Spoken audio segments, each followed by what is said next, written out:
Assalamualaikum warahmatullahi wabarakatuh. Nama saya Muhammad Syarif Afalah dari kelas 11.1 kelompok 6 dan kali ini akan sedikit menjelaskan tentang etil asetat serta esterifikasi pembuatan etil asetat. Etil asetat merupakan salah satu senyawa ester atau alkil alkanoat dengan ciri yang jernih, tak berwarna, berbau khas yang digunakan sebagai pelarut tinta, perekat, dan resin. Etil asetat memiliki banyak kegunaan, di mana misalnya sebagai rasa sintetis untuk permen, es krim, dan kue, serta sebagai pelarut dalam banyak aplikasi untuk pernis, cat, dan tinta cetak serta parfum. Untuk sifat fisikanya sendiri, yaitu rumus empirisnya C2H5OCOCH. Sementara rumus molekul C4H8O2, MR-nya 88,12 gram per mol dengan wujud cair tidak berwarna, density 0,0897 gram per cm kubik, titik leleh minus 83,6 derajat Celcius, dan titik didih 77,1 derajat Celcius. Dan sifat kimianya yaitu merupakan pelarut polar yang tingkat volatil menengah, yang tidak beracun, dan tidak higroskopis. Untuk alat dan bahannya sendiri, alatnya adalah Erlenmeyer, statif, klem, corong pisah, gelas ukur, set alat reflux, elektromantel, set alat destilasi, termometer, labu alas bulat, timbangan analitik. Dan untuk bahannya sendiri, ada etanol, asam sulfaat, asam asetat, aquades, kertas saring, kalium klorida, dan NaHCO3. Sementara kita lihat pada sumber lain, di mana bahan yang digunakan ada asam asetat, etanol, H2SO4, CaCl2 anhidrat, dan vaselin. Kemudian alatnya ada labu didih, kemudian kondensor, kemudian gelas ukur 100 ml, corong pisah 500 ml, pipet tetes, gelas piala 50 ml, termometer, klem, statif, Erlenmeyer 300 ml, konektor leher angsa, dan konektor leher 3. Sementara untuk prosedurnya, yang pertama, alat distilasi reflux terbalik dirangkai untuk melakukan proses esterifikasi.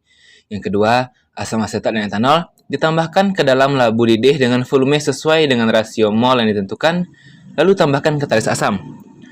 Yang ketiga, labu kemudian disambungkan dengan kondensor reflux terbalik dan campuran dipanaskan pada suhu dan waktu yang ditentukan. Langkah keempat, setelah selesai, campuran didinginkan selama 15 menit. Setelah pendinginan, lalu dirangkai alat untuk distilasi. Selanjutnya, campuran kemudian didistilasi pada suhu dan waktu yang ditentukan. Lalu, etil asetat yang didapatkan dari proses distilasi kemudian dihitung volume dan rendemennya. Kemudian, untuk reaksinya sendiri dapat dilihat pada gambar berikut ini.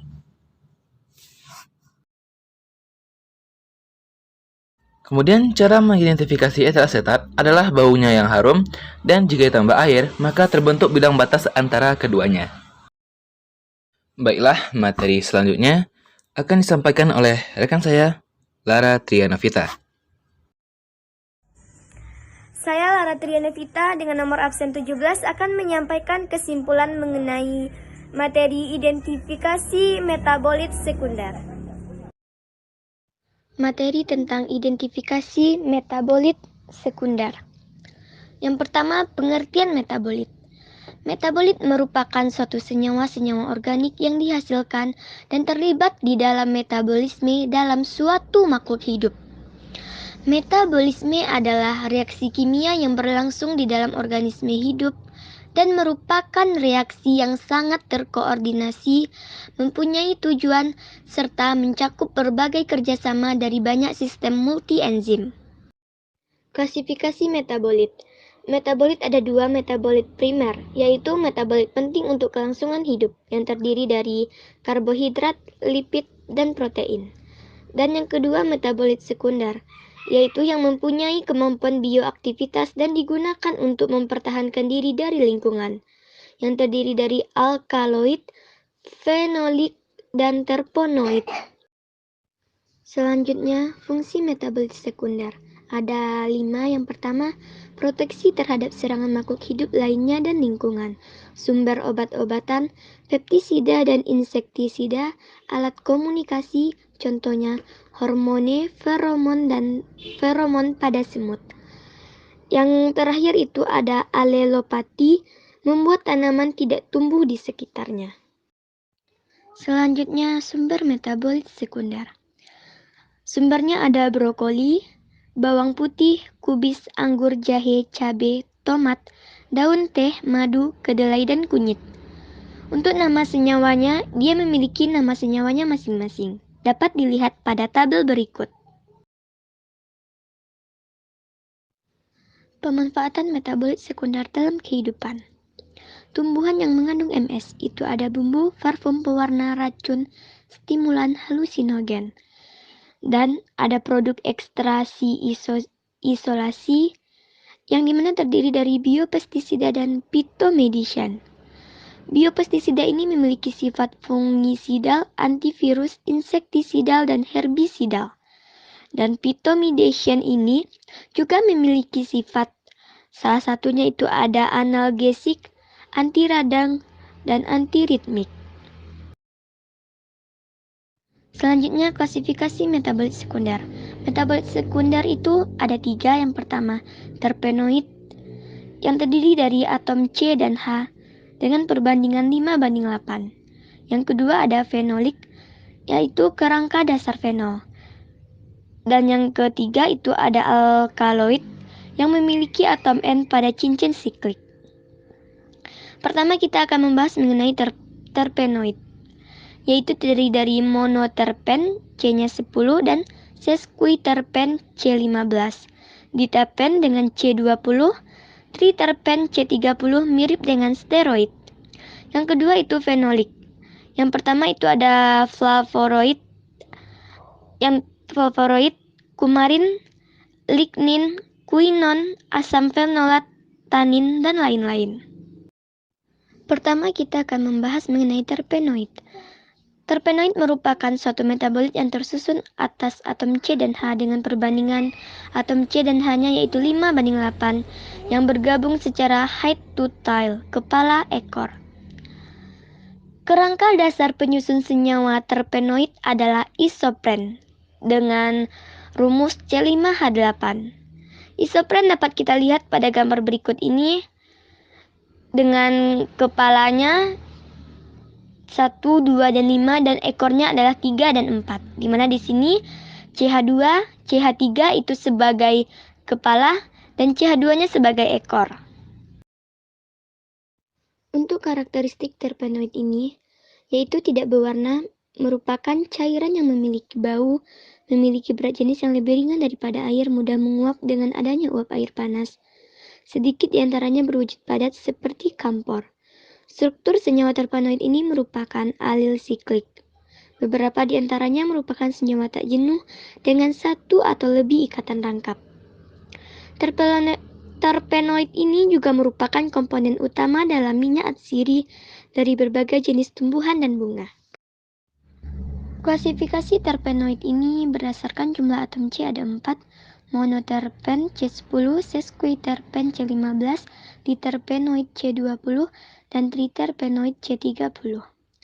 Dapat kita lihat gambarnya yaitu limonen asal dari kulit jeruk dan zingiberens asal dari minyak jahe. Sumber terpenoid ini yaitu dari minyak atsiri yang digunakan di parfum, kenanga, minyak nilam, akar wangi, dan cengkeh. Untuk kegunaan terpenoid itu sebagai tanaman obat, parfum, dan pemberi warna, contohnya yaitu karoten untuk memberi warna kuning, oranye, dan merah. Selanjutnya prosedur uji fitokimia terpenoid. Kita bisa mengikuti langkah-langkahnya sesuai pada gambar. Dan apabila senyawa golongan terpenoid ini positif, maka akan terjadi warna merah sampai ungu. Nah, dapat kita lihat pada gambar di sebelah tulisannya itu. Selanjutnya uji fitokimia steroid atau triterpenoid.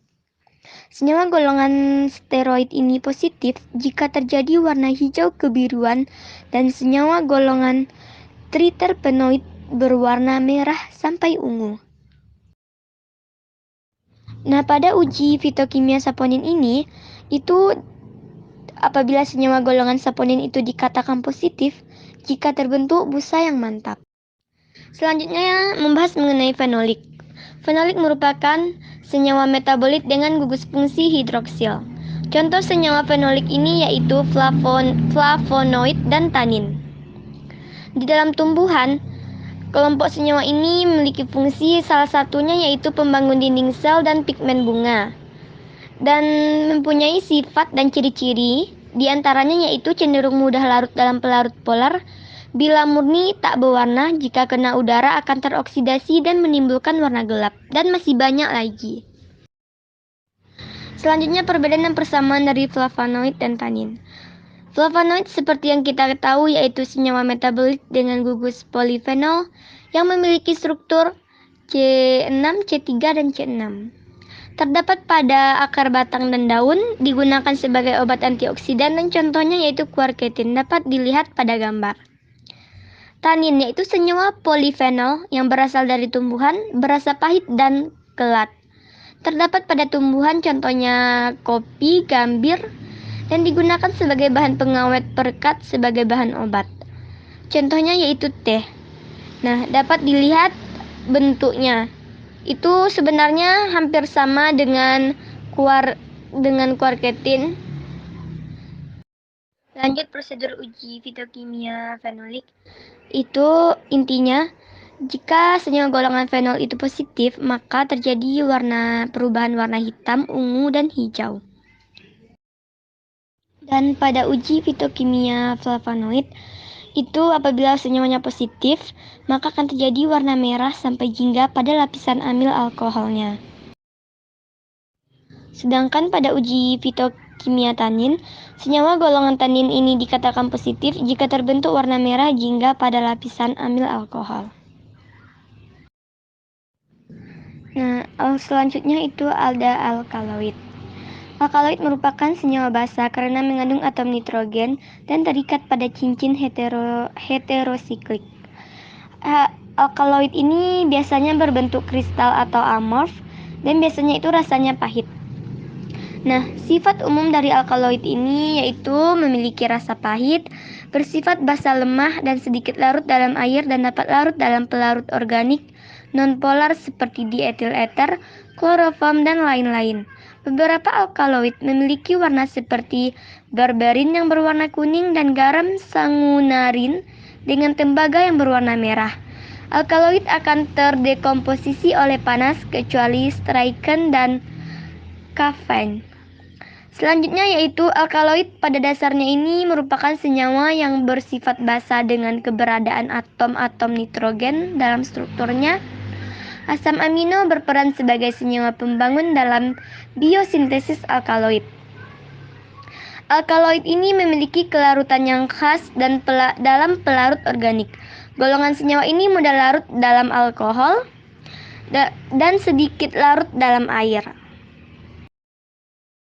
Selanjutnya sumber alkaloid. Alkaloid ini ditemukan hampir pada 20% spesies tanaman berpembuluh. Contohnya di sini cabai, yaitu capsaicin. Dapat kita lihat pada gambar ini di mana atom N itu terikat pada H. Dan contoh lainnya itu ada kokain. Ini juga atom N-nya terikat pada CH3. Jadi pada dasarnya kalau kita lihat dari strukturnya, dia memiliki ikatan rangkap dua. Selanjutnya prosedur uji fitokimia alkaloid, di mana di sini contoh sampelnya itu ada EA, NHEC, dan MEOH. Nah, dapat disimpulkan di sini jika senyawa golongan alkaloid itu dikatakan positif apabila terbentuk endapan berwarna merah bata. Nah, dapat dilihat pada gambar bahwa dari NHEC itu endapannya berbentuk seperti merah bata. Terakhir, saponin, yaitu merupakan metabolit sekunder yang terdiri dari molekul aglikon dan 2 atau 1 molekul gula. Dapat dilihat pada gambar berikut. Selanjutnya prosedur uji fitokimia saponin. Setelah mengikuti langkah-langkah yang ada, dan setelah sampel tersebut dingin, maka dikocok kuat-kuat dengan arah vertikal. Nah, senyawa golongan saponin ini kita nyatakan positif jika terbentuk busa yang mantap.